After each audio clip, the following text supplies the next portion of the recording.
Hello friends, this is a professor Sandeep Rajbhar.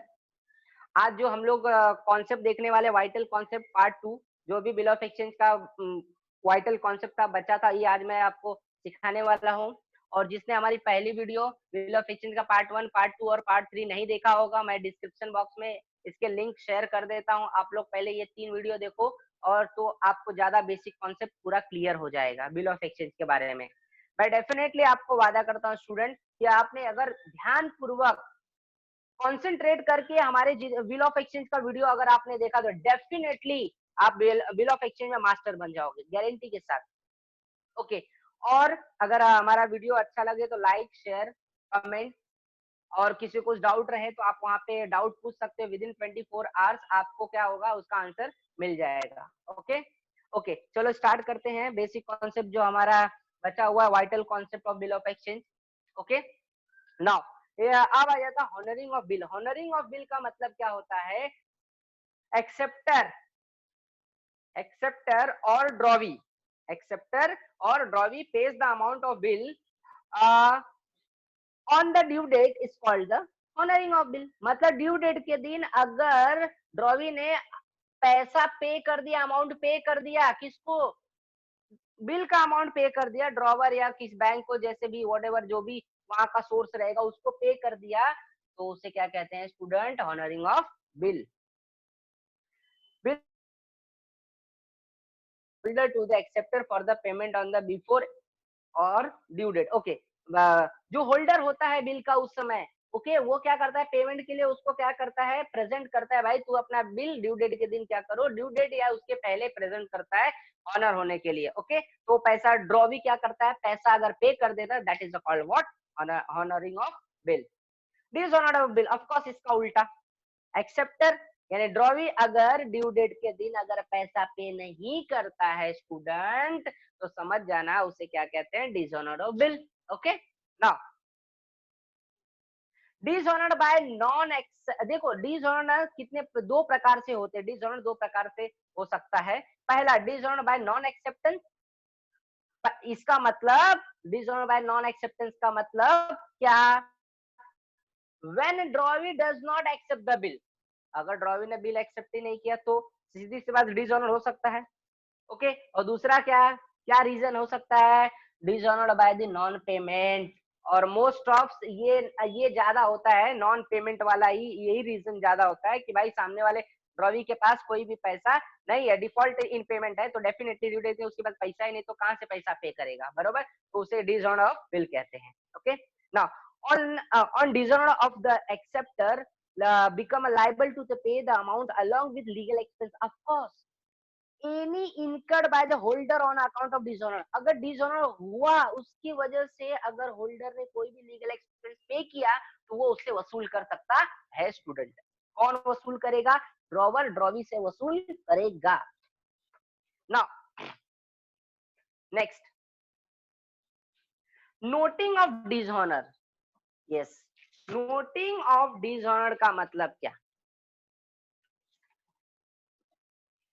देखो, noting means का क्या होता है?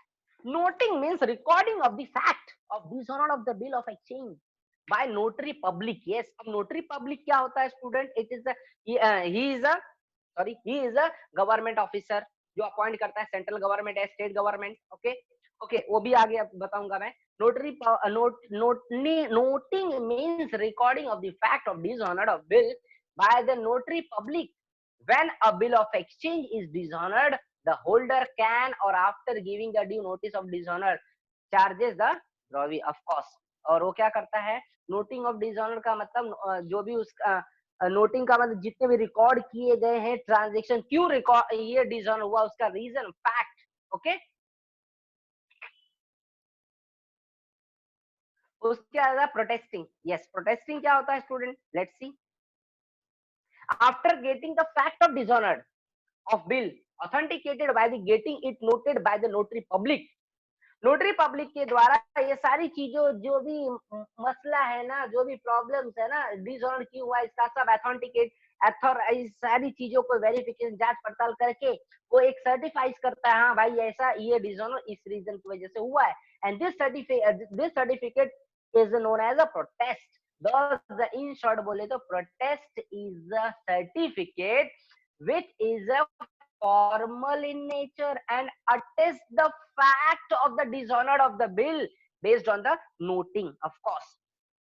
Next, notary public. Notary public मैं बात कर रहा था कि नोटरी पब्लिक होता क्या, वो अभी मैं दिखाता हूँ notary public. Yes,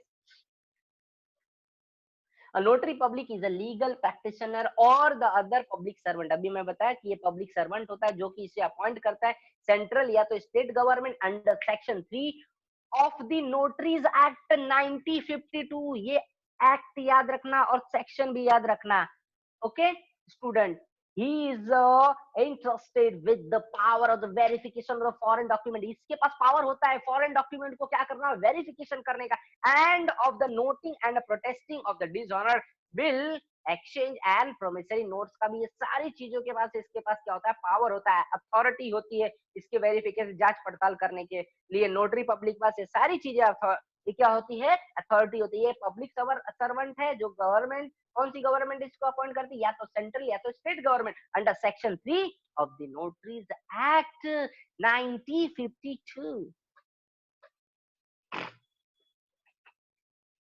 noting charges की बात करते हैं अभी. Yes, noting charges in short बोले तो क्या, नोटिंग चार्जेस क्या होता है, जो भी डिसऑनर्ड होता है. इन शॉर्ट बोले तो स्टूडेंट, जो भी बिल डिसऑनर्ड होता है ना, उसके बदले कुछ सर्टन फीस चार्ज की जाती है नोटरी पब्लिक के द्वारा. That is called noting charges. In short, simple सा, नो बकवास. Okay, the holder of the bill has to get the fact of dishonor noted by the notary public. Noting of the bill is done by recording the fact of dishonor, date of dishonor and the reason of dishonor. For this notary public charges a certain fees. देखो मैंने बोला ना, charges a certain fees which is known as noting charges, जो अभी मैंने बताया आपको. yes, उसी को बस मैंने इंग्लिश में लिखा है. Okay, understood. Noting charges are initially paid by the holder, of course. Holder of the bill, जो होल्डर ऑफ द बिल है स्टार्टिंग में वो नोटिंग चार्जेस पे करता है. But who gets the bill noted the dishonoured, और बाद में पता चलता है कि भाई बिल डिसऑनर्ड हो गया, एंड देन रिकवर्स, और क्या करता है वो रिकवर कर लेता है क्या, the amount from the person from the whom the bill has been received. जिसके पास से वो बिल रिसीव करता है स्टूडेंट, उससे क्या करता है, जो भी वो नोटिंग चार्जेस का पैसा रहता है ना, वसूल करा. ऑफ कोर्स डेफिनेटली वसूल करेगा भाई, उसका अधिकार है, उसके पास पावर है, ऑफ कोर्स उसके पास उसका राइट्स है. ओके, वसूल करने का. क्यों, क्योंकि भाई उसी सामने वाले की वजह से तो हमारा प्रॉब्लम में है, तो प्रॉब्लम झेलेगा कौन, सामने वाला. ऑफ कोर्स जिससे बिल रिसीव करेगा उससे पैसा वसूल करेगा नोटिंग चार्जेस का. Okay, now thus the noting charges are paid by the holder and borne by the drawee, of course. 18 point, classification of bills for the accounting. yes, अब classification देख लेते हैं स्टूडेंट. यस, अकाउंटिंग के लिए कौन कौन से क्लासिफिकेशन है. बिल्स रिसीवेबल, मैंने आपको स्टार्टिंग में भी बीच में भी कुछ कॉन्सेप्ट बताया था बिल्स रिसीवेबल और बिल्स पेबल के लिए. ओके, ड्रॉवर के लिए बिल, ये एक इंस्ट्रूमेंट का क्या होता है, ड्रॉवर के लिए इंस्ट्रूमेंट बिल्स रिसीवेबल होता है. ड्रॉवी के लिए ये इंस्ट्रूमेंट क्या कहते हैं, बिल्स पेबल होता है. Bills receivable, a bill of exchange is treated as a bills receivable by the person who draws the bill. जो बिल बनाता है स्टूडेंट, उसके लिए बिल्स रिसीवेबल ट्रीट होता है. और bills receivable is an asset for the drawer. मैंने starting में बोला था. यस, बिल्स रिसीवेबल एक असेट होता है, किसके लिए, ड्रॉवर के लिए. दूसरा, bills payable student, a bill of exchange is treated as a bills payable by the person who accept the bill drawn on him. जिसके ऊपर बिल बनाया जाता है और जो एक्सेप्ट करता है उसके लिए बिल्स पेबल होता है. और bills payable of course definitely liability होता है स्टूडेंट, किसके लिए, ड्रॉवी के लिए. ये स्पेसिमेन है, देख लो, specimen of bills receivable book और specimen for bills payable book. बरोबर, ये ऐसे स्पेसिमेन है. पहले नंबर ऑफ बिल, कितने बिल है, बरोबर, एक दो बिल तो होगा नहीं. ड्रॉवर ने बहुत सारे अलग अलग, क्योंकि वो क्या है, सेलर है, तो सेलर क्या करता है, अलग अलग लोगों का हिसाब किताब रखता है, इसलिए नंबर ऑफ बिल. फिर डेट रिसीव्ड, किस दिन रिसीव किया, डेट ऑफ बिल रहेगा वहां पे. फ्रॉम whom received, किसके किस किस कहाँ से वसूल करेगा वो पैसा, ड्रॉवर का नाम, एक्सेप्टर का नाम, वेयर पेबल कहाँ पे होगा, बरोबर। जैसे मैंने बोला था ना कि सपोज करो फॉरेन बिल की बात किया था आपको लास्ट लास्ट बेसिक कॉन्सेप्ट में कि बिल ड्रॉ हुआ इंडिया में लेकिन पेबल होगा अमेरिका में। यस भाई, अब तो अमेरिका का नाम भी कोई मत लो, क्योंकि वहां पे कोरोना वायरस का कहर फैला हुआ है। ओके, कोई अमेरिका में जल्दी जाएगा भी नहीं बेचारा। एक एग्जांपल दे रहा हूँ, हाँ, don't worry. Where the payable कहाँ पे होगा, टर्म कितना, ड्यूरेशन है, टाइम, ड्यू डेट क्या है, लेजर फोलियो, उसके बाद अमाउंट, कैश बुक फोलियो, फिर रिमार्क्स आपको वहाँ पे कुछ अपने हिसाब से लिखना। जैसे जैसे देखो एग्जाम में स्टूडेंट जब पास होते हैं उनका रिपोर्ट कार्ड होता है तो लास्ट में एक रिमार्क लिखते हैं, भाई बच्चा बहुत ब्रिलियंट है या बच्चा बहुत नालायक है, बच्चे की हैंड राइटिंग खराब है, बच्चे को इंग्लिश नहीं आता, ये ना कुछ तो लिखते हैं ना। वैसे यहाँ पे भी अपन लिख देंगे उसके बारे में, हाँ ये ड्रॉवर भाई बहुत अच्छा है, वोटेवर जो सॉरी ड्रॉवी जो भी है वो अच्छा है, कुछ भी वहाँ पे रिमार्क दे सकते हो। वैसे सेम यहाँ पे आपका बिल्स पेबल का है। ओके, तो ये आपका classification of bill for accounting है, इस तरह से अकाउंटिंग किया जाता है। ओके, अब आ जाता है next point, endorsement of bill student. Endorsement का मतलब होता है क्या, transfer of bill. Yes, the drawer और होल्डर ऑफ द बिल में एंडोर्स, एंडोर्स मतलब ट्रांसफर, अभी बोला था देखो, एंडोर्स मतलब transfer the bill in favour of his creditor for the clearance of his own date.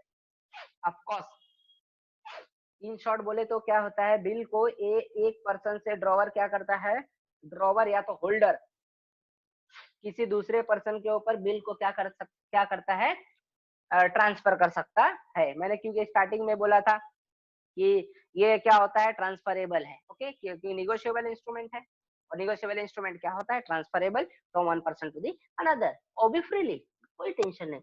Yes, endorser, देखो endorsement में दो पार्टीज आती है, एक एंडोर्सर और एक एंडोर्सी। एंडोर्सर वो पर्सन होता है जो बिल को ट्रांसफर करता है, ट्रांसफर या एंडोर्स करता है the bill to the other person. yes, he is a person who transfers or endorses the bill to the other person।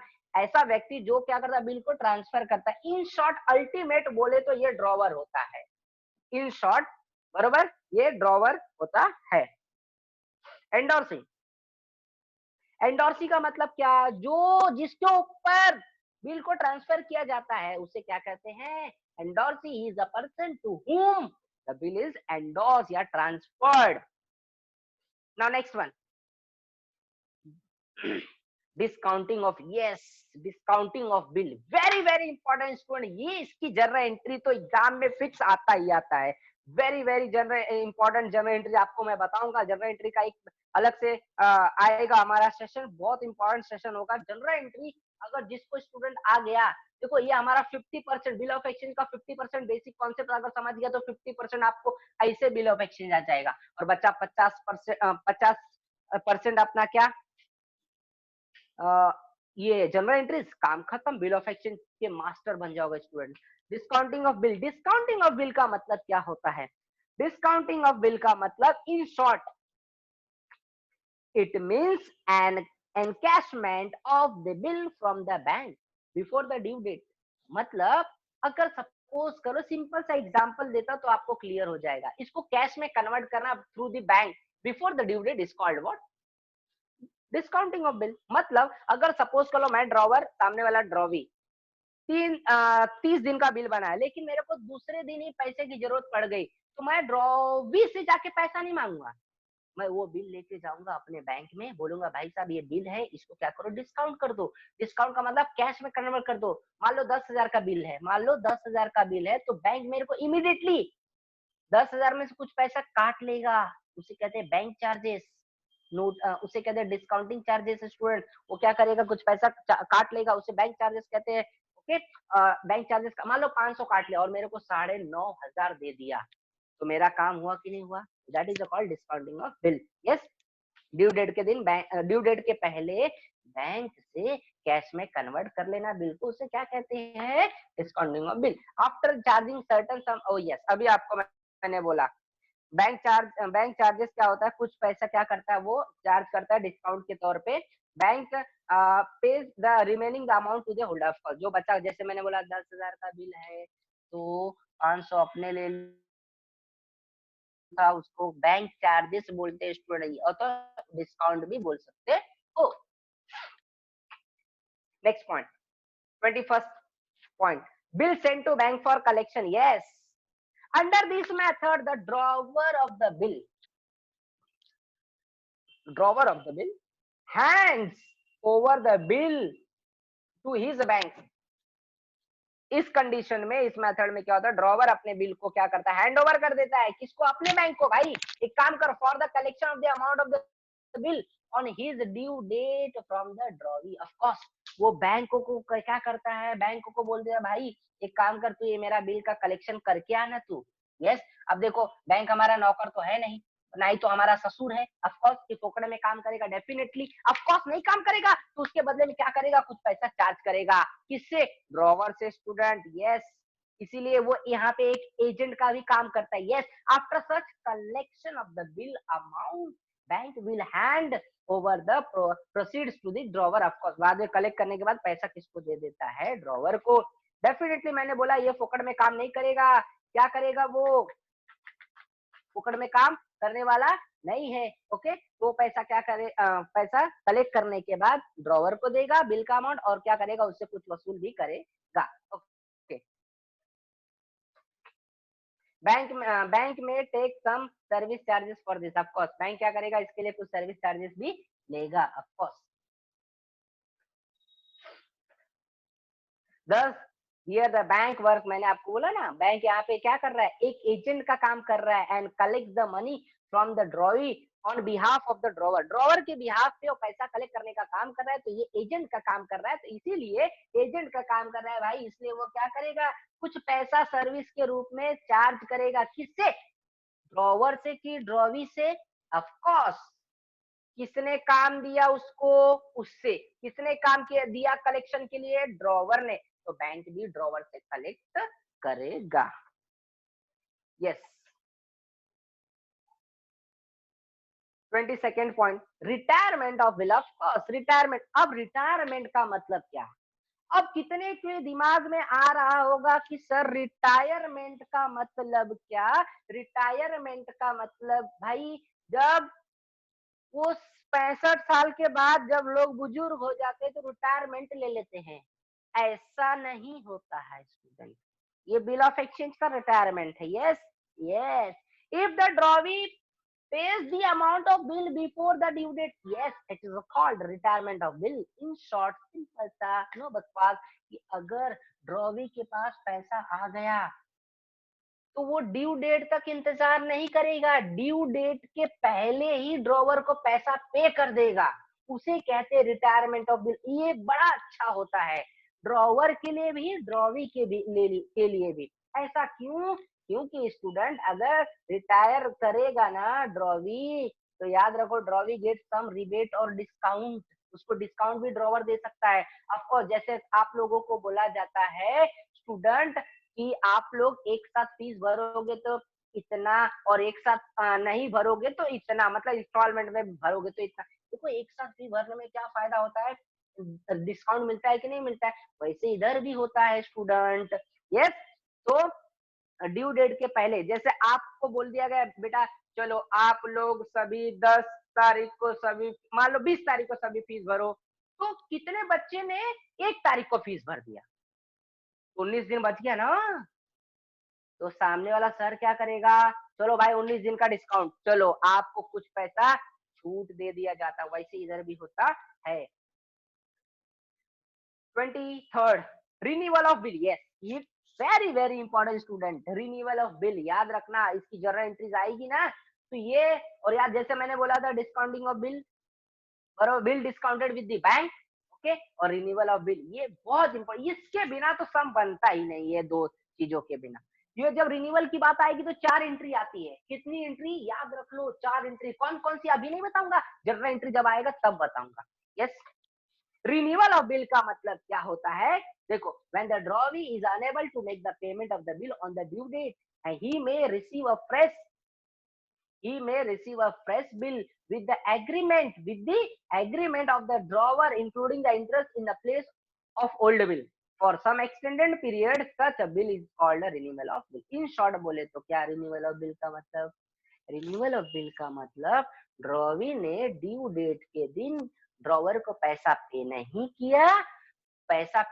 किया तो वो क्या करता है, ड्रॉवर को रिक्वेस्ट करता है, भाई मेरे पास पैसा नहीं है, बिल को रिन्यू कर दो, नया बना दो, ओल्ड बिल को कैंसिल करके। तो अब ड्रॉवर तो उसका ससुर लगता नहीं है, ना ही दोस्त है, ना ही कुछ है, तो बोलेगा भाई काम कर, कुछ पैसा अभी दे दे, पार्ट पेमेंट हो सकता है, पार्ट कुछ पैसा हो अभी दे सकता है, नहीं भी हो सकता है, और बाकी जो बचा उसके ऊपर मैं 10%, 15%, 20% इंटरेस्ट चार्ज करेगा, चल। तो बोलता है ठीक है भाई साहब कर दो, अभी क्या कर सकते हैं। यस, तो वो बिल के साथ साथ इंटरेस्ट भी इंक्लूड करके नया बिल बनाएगा, उसे कहते हैं renewal of bill student.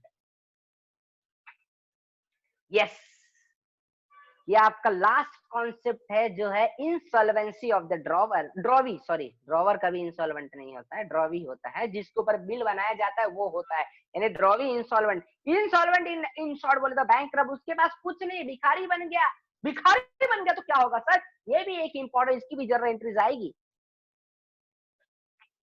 If the drawee is declared insolvent or bankrupt by the court of the law, then his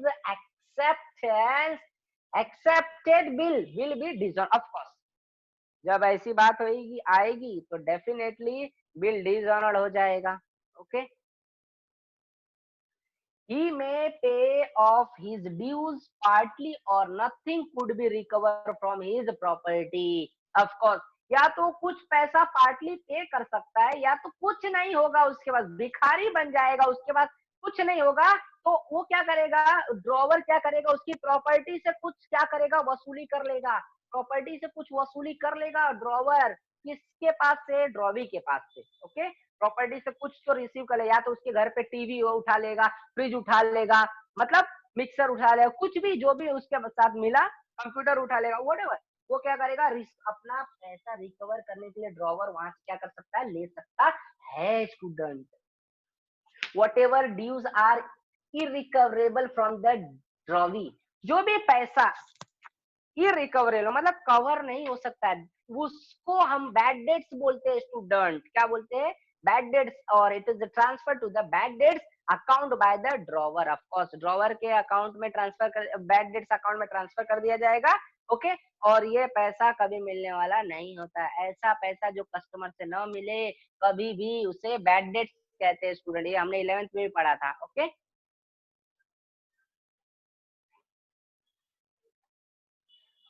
ये आपका बेसिक कॉन्सेप्ट का लास्ट पार्ट था, insolvency of the drawee. Yes, understood. तो यहाँ पे हमारा बेसिक कॉन्सेप्ट खत्म होता है student.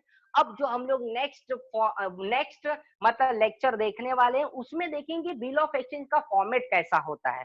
Yes, bill of exchange का फॉर्मेट किस तरह से बनाया जाता है स्टूडेंट, ये अपन देखने वाले हैं नेक्स्ट लेक्चर में।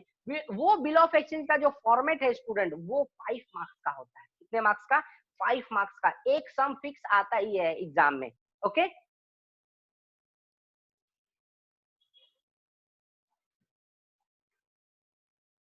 ओके, यहाँ पे हम लोग अपना लेक्चर स्टॉप करते हैं। ओके, ये वीडियो मैंने आपको पहले भी बोला, एक लाइक तो बनता ही है। ओके, आप लोगों के लिए इतना हम लोग मेहनत कर रहे हैं। और दूसरी बात, जिसने हमारा बिल ऑफ एक्सचेंज का पार्ट 1, पार्ट 2, पार्ट 3 वीडियो नहीं देखा है, मैं इस वीडियो के डिस्क्रिप्शन बॉक्स में उसके लिंक शेयर कर दूंगा। आप सभी ये वीडियो प्लीज देखें, ताकि आपको पूरा क्लियर हो जाए, बिल ऑफ एक्सचेंज का कॉन्सेप्ट क्लियर हो जाए स्टूडेंट। यस, याद रखो। ओके, नाउ यहीं पे हम लोग स्टॉप करते हैं। Okay, thank you everyone for watching this